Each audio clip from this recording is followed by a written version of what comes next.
আপনার ভিডিওতে মুখটা অনেক রাফ এবং ব্লুন দেখা যায়, চিন্তার কিছু নেই। আজকের ভিডিওতে আমি দেখাবো শুধু ক্যাপকাট ব্যবহার করে কিভাবে আপনার মুখকে করবেন একদম স্মুথ, ক্লিন আর প্রফেশনাল লুকিং, তাও কোনো ফিল্টার ছাড়াই। এটা হচ্ছে আমার রেকর্ড করা র ভিডিও, যেখানে কোনো স্মুথিং নেই।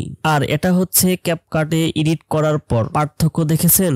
চলুন এখন একদম শুরু থেকে দেখি এটি কিভাবে করা যায়, কোন ফিচার ইউজ করতে হবে, কিভাবে সেটিং অ্যাডজাস্ট করবেন। সবকিছু এই ভিডিওতে আমি ধাপে ধাপে দেখাবো।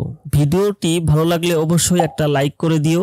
আর যদি এমন আরো ক্যাপকাট ট্রিক্স সম্পর্কে জানতে চাও তাহলে চ্যানেলটি সাবস্ক্রাইব করে ফেলো। তোমার ভিডিও হোক সিনেমাটিক, শুধু একটা ক্লিকেই। এটি করার জন্য আপনাকে ক্যাপকাটে চলে যেতে হবে। আমি ক্যাপকাটে চলে যাচ্ছি। ক্যাপকাট ওপেন করার পর এরকম একটি ইন্টারফেস আপনি দেখতে পাবেন। এখান থেকে আপনি নিউ প্রজেক্টে ক্লিক করবেন। ক্লিক করার পর এখান থেকে একটি ভিডিও আপনি সিলেক্ট করে নেবেন। আমি একটি ভিডিও সিলেক্ট করে নিয়েছি। এখানে আমি এই ভিডিওর সাউন্ডটা একটু অফ করে দিচ্ছি। আপনারা দেখতেই পাচ্ছেন যে এই ভিডিওর আমার মুখে কি পরিমাণ দাগ এবং ব্রণ রয়েছে। তো এটাকে আমি একদমই স্মুথ করব। তো একজন আমাকে বলেছিল যে ফটোতে রিনিমি করা যায়, তো ভিডিওতেও কি রিনিমি করা যায় কিনা। আমি বলছি হ্যাঁ যাই, অবশ্যই যাই। আর এটা হচ্ছে ফেস স্মুথ। তো এটা করার জন্য আপনি এই ভিডিওকে সিলেক্ট করবেন। সিলেক্ট করার পর আপনি এখান থেকে রিটাচে ক্লিক করবেন। রিটাচে ক্লিক করার পর আপনি এখান থেকে দুইটি অপশন দেখতে পাবেন, ফেস এবং বডি। আমি এখান থেকে ফেসে ক্লিক করব। ফেসে ক্লিক করার পর এখানে দেখতে পাচ্ছেন যে প্রথম একটি অপশন আছে।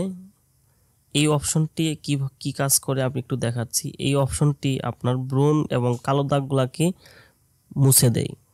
তো আমি এটা এটুকু রাখতেছি। এরপর আমি দ্বিতীয় অপশনতে যাচ্ছি। এখান থেকে আমি যদি এটা অ্যাডজাস্ট করি, তো এটা হচ্ছে আমার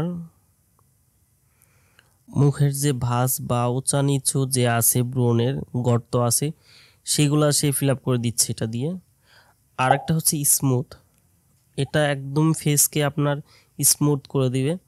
তো আপনারা দেখতেই পাচ্ছেন যে আগে কেমন ছিল আর এখন কেমন হয়েছে। তো আগে ছিল এরকম আর এখন এরকম হয়েছে। সো অনেক স্মুথ হয়েছে আমার ভিডিওটি। তো এরপর আপনি এখান থেকে অ্যাপ্লাই টু অল এখানে ক্লিক করবেন। তো এটা হচ্ছে আপনার এখানে যদি যদিও একাধিক ক্লিপ থাকতো, অনেকগুলা ক্লিপ থাকতো এখানে, অর্থাৎ ভিডিও থাকতো, সেক্ষেত্রে আপনি এখান থেকে অ্যাপ্লাই টু অলে ক্লিক করবেন। এরপরে কনফার্মে ক্লিক করবেন। ক্লিক করার পর এখানে আপনি ক্লিক করবেন। এরপর আপনি দেখতে পাচ্ছেন যে আমার ভিডিওটি একদমই স্মুথ হয়ে গেছে। তো আপনারা দেখতেই পাচ্ছেন।